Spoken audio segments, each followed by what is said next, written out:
Okay, so I had hoped I stopped the video. Nevertheless, um, so we go to the airline. Of course, they say that the reservation doesn't match the ticket. Therefore, I cannot board the plane.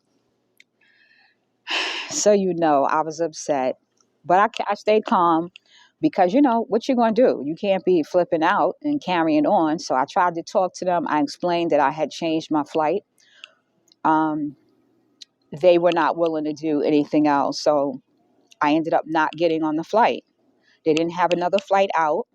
I figured I would just address it with the airline, the person that booked my ticket, which was a company called Hop2, HOP number two. No one's answering their phones. I can't get a customer service rep on the phone. So, at this point now, I'm like pissed off. But, it is what it is. So I say to my son, do you want to stay in Virginia overnight or do you want to just drive back home? Mind you, we live 3 hours from the airport.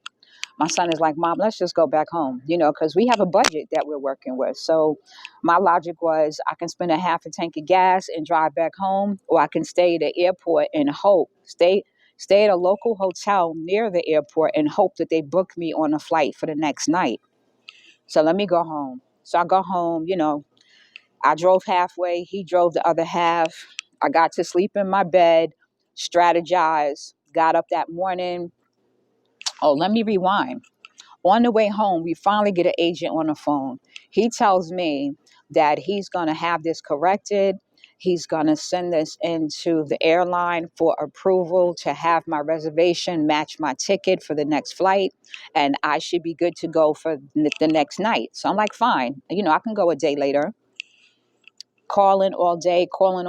I'm getting pushed from one rep to the sales department, to customer service, to reservations, to scheduling.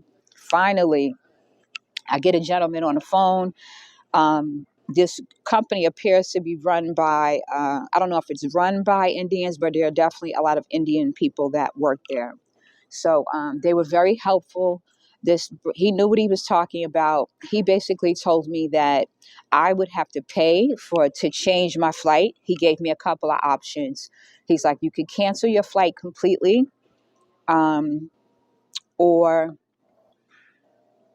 cancel your flight and rebook, or change it using a credit and pay the difference.